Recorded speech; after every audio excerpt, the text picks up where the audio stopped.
Assalamu alaikum wa rahmatullahi wa barakatuh. Bienvenue pour ce nouvel épisode de Vers une famille heureuse. Un nouvel épisode qui aura trait cette fois aux erreurs à ne surtout pas faire, à ne surtout pas commettre lors de la préparation du mariage, lors de la formation du couple. Pour cela, nous avons encore le plaisir de recevoir cher Hicham El Arafa. Frère Hicham, assalamu alaikum. Wa alaikum salam wa rahmatullahi wa barakatuh. Donc, comme je le disais, nous avons vu dans les épisodes précédents ce qu'il faut faire, ce qu'il faudrait faire pour arriver à la réussite de ce projet, qui est le projet de mariage. Aujourd'hui, nous allons être peut-être un peu plus négatifs et nous allons essayer de nous concentrer sur les erreurs à ne surtout pas commettre. Quelles sont, selon vous, ces erreurs? Bismillah ar-Rahman ar-Rahim, alhamdulillah, wa salatu wa salam ala rasulillah. Je ne pense pas que le fait d'aborder les points à ne pas faire comme étant négatifs, c'est puisque ça va toujours dans le sens de protéger ce projet, eh bien c'est positif. C'est bien, un homme averti vaut deux. Donc c'est bien de savoir quelles sont les choses qu'on n'a pas intérêt à les perdre de vue. Par exemple, l'une des idées qu'on peut ressentir autour de nous, c'est que quand on entend ou on voit que les gens, tout en sachant qu'il y a un nombre important d'échecs, eh bien, on ne se dise pas que je pourrais être concerné. Alors pourquoi justement on se dit « je serai l'exception » ? Pourquoi on ne pense pas que ça peut nous arriver? C'est un peu comme les accidents de route, de voiture. Ça arrive aux autres. Moi, je contrôle bien ma voiture. Je maîtrise ma voiture. Or, ceux à qui c'est arrivé, eux aussi, ils contrôlaient. Mais il peut y avoir un moment d'inattention qui peut entraîner quelque chose, une surprise malheureusement douloureuse. Pour le cas du mariage, pourquoi? Parce que quand on vit les premiers temps, et surtout l'avant-mariage, on est dans une sorte d'euphorie, de sentiments forts. Généralement, quand on ne l'aborde pas avec le recul nécessaire, on est dans un état de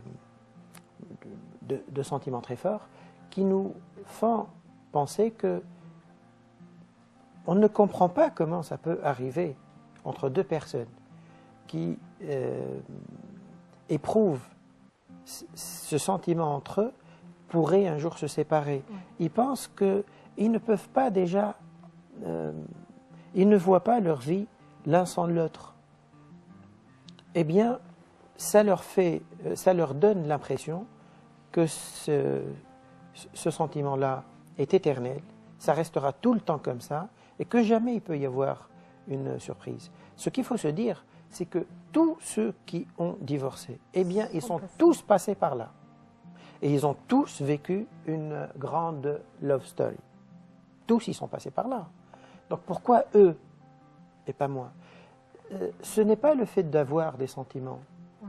C'est plutôt essayer d'aborder les choses avec un réalisme et savoir qu'est-ce qui peut, malgré cet élément fort, eh bien, qu'est-ce qui fait qu'on peut arriver à une séparation? C'est que, par exemple, parce qu'on est emporté, on ne prend pas le temps de voir les choses dans leurs détails. Ouais. C'est un peu comme si on roule très vite dans une voiture, eh bien, on ne voit pas le paysage dans ses détails. Ouais. Celui qui est assis à côté du conducteur, il contemple mieux le paysage que celui qui conduit. Eh bien, quand on est dans un projet comme ça, souvent, il nous arrive ce qui arrive au conducteur. C'est que lui, il est dans le feu de l'action, et il ne prend pas le recul pour voir. Pareil aussi, on ne prend pas le temps pour bien connaître. Si on veut se protéger réellement, donc c'est ce recul-là qu'il faut avoir, et ne pas se dire c'est juste les sentiments qui vont me protéger. Et puis aussi, on place sa confiance en Allah subhanahu wa ta'ala, mais la confiance aussi, encore une fois, on la place une fois qu'on a fait tous les moyens qui sont à notre disposition. C'est un peu comme ce qu'avait dit le prophète sallallahu alayhi wa sallam un jour à quelqu'un qu'il a vu entrer à la mosquée en laissant un peu son chameau dans la nature. Il lui dit, pourquoi tu ne vas pas l'attacher? Il lui dit, parce que j'ai confiance en Dieu. Il dit, va l'attacher et mets ta confiance en Dieu. Place ta confiance en Dieu. Et c'est de cette manière-là. J'essaie de m'entourer de tous les éléments. Et puis après, je me dirige, je m'oriente vers Allah subhanahu wa ta'ala pour lui demander de me donner un coup de pouce, de m'aider justement dans cette démarche. Voilà, de me guider dans mon choix. D'accord. Vous avez mentionné le fait, encore une fois, de devoir prendre du recul, de devoir prendre le temps. Que faire quand l'environnement nous presse, justement? L'environnement familial, l'environnement sociétal? Alors, il ne faut pas céder à la pression. C'est un domaine dans lequel il faut aller avec le maximum de garantie. C'est peut-être bien de préciser ici que le but de ce propos, c'est pas de faire peur. Oh là là, ça fait peur le mariage, et donc il vaut mieux que j'attende, je ne sais pas, qu'est-ce que je vais attendre. Non, c'est d'y aller parce qu'on est fait pour vivre à deux, on n'est pas fait pour vivre des électrons libres. Mais il faut le prendre comme on prendrait n'importe quel autre projet sérieux dans notre vie, un projet professionnel, une décision de se stabiliser quelque part dans un logement ou de s'engager dans une aventure un peu importante, un projet important. Eh bien, généralement, on prend le temps. On essaie de rassembler des informations, de vérifier, d'aller se renseigner auprès de ceux qui sont passés par là. Dès qu'on entend que quelqu'un a vécu une expérience qui ressemble à celle que je vais vivre, eh bien, je me sens intéressé d'aller voir son retour. Eh bien, il faut prendre la question du mariage avec cet esprit-là. Donc, il ne faut pas céder à la pression, d'où qu'elle vienne et quelle que soit leur nature, sa nature. D'accord. Vous parlez notamment de partage d'expérience. On peut avoir des couples autour de nous qui ont un mariage qui s'est soldé par du succès. Donc autant prendre l'expérience que l'on peut tirer de cela. Est-ce que vous pensez que le fait que l'on voit peut-être les choses de façon un peu embellie et que l'on se dit que cela n'arrivera pas à nous, le divorce n'arrivera pas à nous, est dû au fait que peut-être on ne parle pas justement assez du divorce, qu'il n'y a pas assez de partage d'expérience à ce niveau-là aussi, et donc on ne comprend pas forcément les causes de ce divorce-là. Est-ce que vous pensez que c'est lié? Je pense que c'est lié. Je pense qu'il y a un certain nombre de phénomènes que nous vivons aujourd'hui autour de nous. On en parle sans vraiment en parler. C'est-à-dire, on en parle aujourd'hui autour de nous, même entre amis et dans des cercles, dans des cadres familiaux. On parle qu'un tel, il a divorcé, que dommage, ça n'a pas marché, qu'ils ont eu ci, ils ont eu ça, etc. On parle. Mais on parle, c'est un peu comme par pitié, un peu par compassion vis-à-vis de ceux qui ont vécu cette situation, ou juste pour information, etc. Ce qui mérite d'être fait, c'est d'en parler, mais avec un esprit d'analyse, essayer de comprendre pourquoi c'est arrivé, et pourquoi c'est arrivé, et pourquoi ça lui est arrivé. C'est un peu comme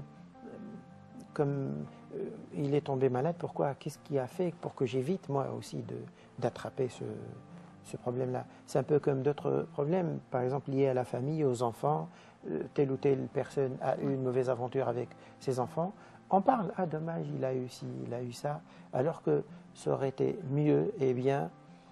Et c'est bien d'ailleurs que nous, les musulmans aujourd'hui, on forme à des échelles très même locales, des petits cercles de discussion, d'échanges, de réflexion, d'échanges d'informations, d'expériences, dans lesquels participent des parents ayant des enfants, des nouveaux mariés, des futurs mariés, et qu'on échange ces expériences-là. C'est très intéressant.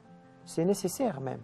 C'est nécessaire d'organiser. Vous pensez que c'est faisable dans le sens où parfois certains sujets sont tabous, notamment le divorce? Un couple qui a divorcé, peut-être qu'ils vont le prendre comme un échec et vont dans ce cas-là ne pas être très enclins à en discuter et à s'ouvrir par rapport à ça. Ils peuvent, dans beaucoup de cas, oui, on le vit comme un échec. Oui. Et je pense aussi que c'est un échec. Mais un échec, non pas dans le fait de vivre ensemble. Je pense que l'échec, il a eu lieu avant le mariage. D'ailleurs, il y a des études faites par des sociologues, des psychologues sur la question des conflits dans les couples, etc. Et qui se sont penchés sur un certain nombre de dizaines de couples qui les ont suivis déjà avant le mariage. Et certains ont essayé d'analyser les profils de l'un, de l'autre, la démarche, etc. et de faire des sortes de pronostics sur les risques de divorce. Et d'après cette étude-là, un certain nombre de ces pronostics se sont avérés justes. C'est qu'il y a des choses qui peuvent être prévisibles. Quand on a le recul et on les analyse, et on l'analyse, elle est prévisible. Donc, c'est vrai qu'on le vit comme un échec, et donc on n'a pas trop envie d'en parler, mais on peut dire que c'est un échec, j'ai intérêt à le comprendre pour ne pas le refaire. Oui. C'est un échec, si je peux donner ou préserver quelqu'un d'autre pour ne pas qu'il s'y trouve, qu'il y tombe, tant mieux, je transforme mon mal en bien. Oui. Il vaut mieux voir les choses de cette manière-là, il vaut mieux voir les choses sous l'angle de Dieu. C'est-à-dire, par rapport à Dieu, cette démarche que je vais faire, je vais la faire pour quel objectif? C'est pour déballer mon histoire? Non, j'ai aucun intérêt. Mais pour construire, pour faire avancer, pour réduire le mal qui m'est arrivé, qui est arrivé à d'autres, pour essayer de le réduire.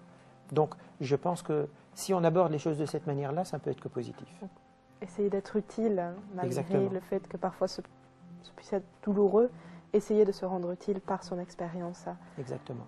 Nous revenons sur vraiment les erreurs à ne pas commettre. Donc la première était d'être conscient de la réalité du divorce, de ne pas se dire que ça n'arrivera qu'aux autres et de partager justement avec ceux qui malheureusement l'ont vécu.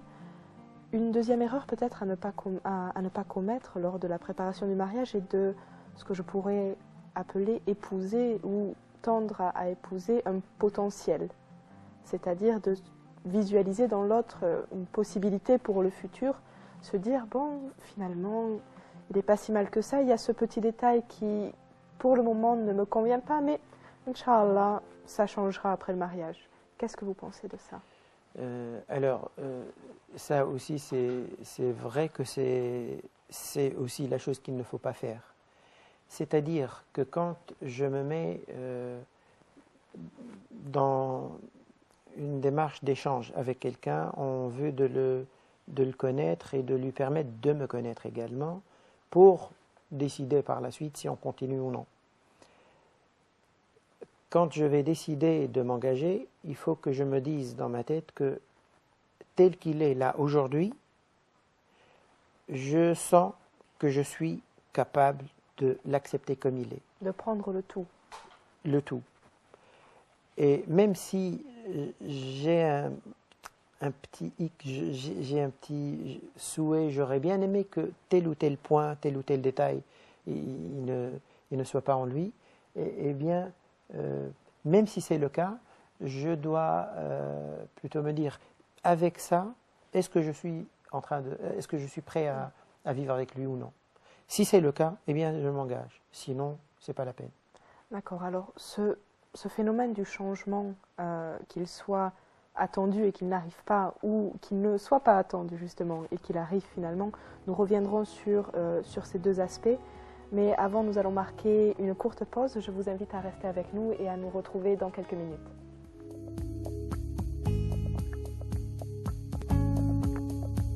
Nous voici de retour en plateau pour discuter encore une fois de ce parcours, de ce cheminement vers le mariage, vers la formation du couple et au final la cellule familiale. Cher Hicham El Arafa, avant la pause, nous parlions des erreurs à ne pas commettre et notamment celle de penser que l'autre pourra changer, d'espérer que l'autre changera et donc peut-être de mettre de côté certains doutes que l'on peut avoir et continuer à avancer en faisant comme si de rien n'était, en se rendant aveugle et sourd ou à l'évidence qui est que certaines choses ne fonctionnent pas.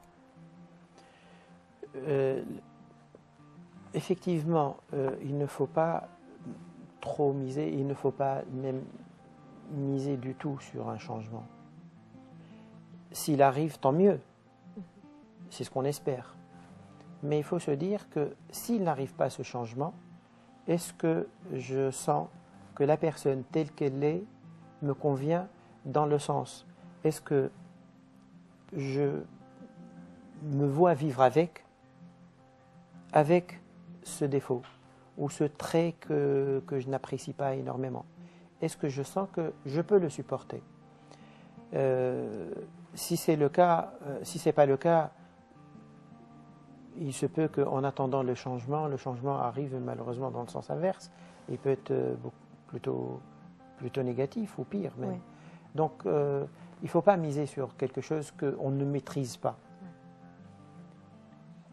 Et surtout se dire que la chose la plus difficile, c'est qu'un être humain change. Il n'y a pas de logique claire. Même la personne elle-même, elle peut ressentir ou connaître en elle certaines choses qu'elle aimerait bien s'en débarrasser, mais elle n'est pas sûre de pouvoir le faire.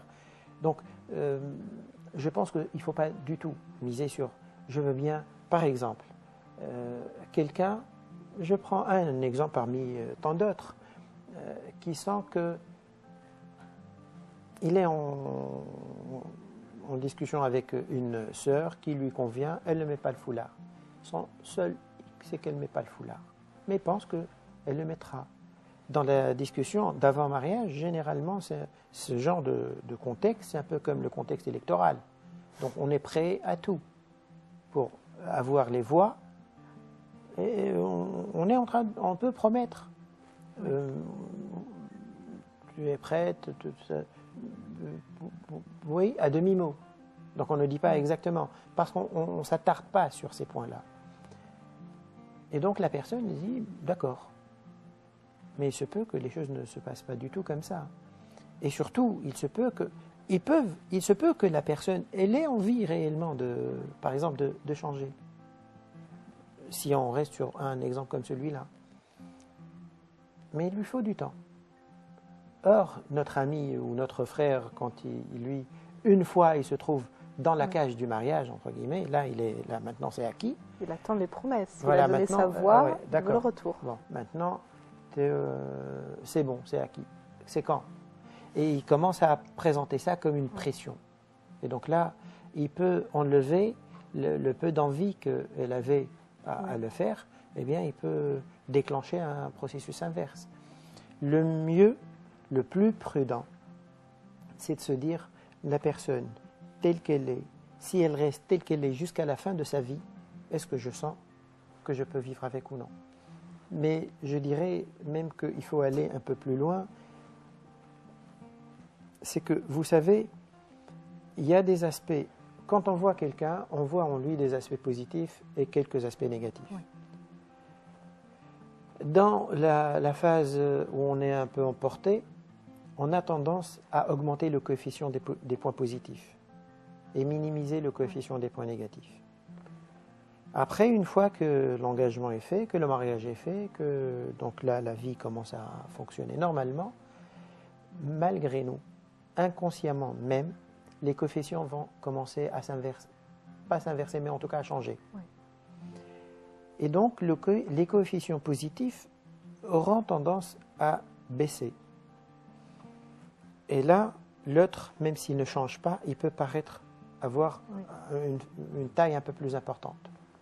C'est important de prendre conscience de ça avant le mariage. Avant même le mariage, effectivement. Et se dire, est-ce que vraiment, sincèrement, à part les qualités, alhamdoulilah pour les qualités, est-ce que ce défaut, si la personne n'a que ça, elle a peu de qualités, mais elle n'a pas d'autres défauts, elle a ça, est-ce que je sens que je peux vivre avec ou non? Moi, honnêtement, ça je ne le tolère pas, ça je ne le supporte pas. Eh bien, si c'est le cas aussi, c'est bien de ne pas se mentir à soi-même. Alors, par rapport à ça, une petite question. Il arrive également, dans la plupart des cas, c'est ce qui se passe, les gens évoluent au fil de leur vie. Ils ne sont pas les mêmes à 20 ans, à 25 ans, à 30 ans. Effectivement, nous l'avons vu. Certaines personnes tendent à ce changement de façon consciente, c'est-à-dire elles savent parfaitement qu'elles ont ces défauts et elles voudraient les changer, elles voudraient évoluer et elles sont dans ce processus-là. Mais ils n'y sont pas encore totalement arrivés. Lors de la rencontre avec la personne, doit-on expliquer ce processus? Doit-on juste dire voilà, mon défaut c'est ça, et ne pas commencer à créer, on va dire, un espoir en fait par la personne qui est en face de nous? Donc quelle chose doit-on dire à ce moment-là? Quelle est la façon la plus appropriée pour aborder ce type de changement, ce type de réforme personnelle? C'est plus prudent de ne pas miser sur un avenir qu'on ne maîtrise pas. Même si c'est vrai, l'être humain il n'est pas figé. Alors, pour que ça soit un peu clair en illustrant ça par un exemple, je prends un exemple de notre cheminement vers la foi, oui. Dans la foi, ou vers l'islam de l'intérieur ou de l'extérieur, c'est-à-dire celui qui était culturellement musulman et qui puis devient par la suite consciemment musulman, ou celui qui ne l'était pas et qui le devient. Dans les deux cas, on est en train de cheminer, donc on est en train de changer. Donc il y a des changements qui se font dans notre vie. Le mieux, le plus prudent par rapport à cet engagement du mariage, c'est de faire abstraction de ce changement. Pourquoi? Parce que quand il se produit, quand il se réalise, quand on arrive jusqu'au bout du changement qu'on souhaite atteindre, eh bien tant mieux. Ça ne fait qu'un plus dans le mariage qui le renforce d'une manière, alhamdoulilah, irréversible. Si ça ne se produit pas, le mieux c'est qu'on soit parti dès le départ en étant conscient qu'il y a ça. Donc si ça ne change pas, j'étais prêt. On est prêt. Et donc on n'a pas de surprise. Le mieux c'est ou de ne pas avoir de surprise, ou en avoir une bonne. Le mieux c'est de ne pas avoir une mauvaise. Et donc si on fait espérer que malheureusement après ça ne se réalise pas, on crée inconsciemment une mauvaise. D'accord. Donc peut-être garder ça. C'est mieux. D'accord. Une autre erreur à ne pas faire, à éviter lors de ce processus, c'est peut-être également de faire un mariage ou de s'engager dans un processus parce que finalement on a un peu de pitié pour la personne et puis on se trouve dans une situation où finalement on n'a pas tellement de choix non plus et puis on a cette personne qui également cherche un compagnon et puis finalement on se dit bon, après tout ça l'aidera, ça m'aidera, ça arrange tout le monde, donc allons-y. Est-ce que c'est une bonne façon d'aborder les choses? Est-ce que c'est une façon qui est risquée finalement? Alors, ce n'est pas systématique, ça peut l'être comme ça peut ne pas l'être. C'est-à-dire, il peut y avoir, s'il y a un écart énorme entre les deux personnes, un écart, quel que soit son domaine, ça peut être une source de déstabilisation du couple par la suite. Je prends un exemple. Quelqu'un qui croise une personne, donc un homme qui croise une femme ou inversement, qui croise une personne qui a un handicap physique, par exemple, et qui, dans un contexte, ça peut être professionnel ou d'activité commune, associative ou autre, il y a quelque chose qui se crée entre eux et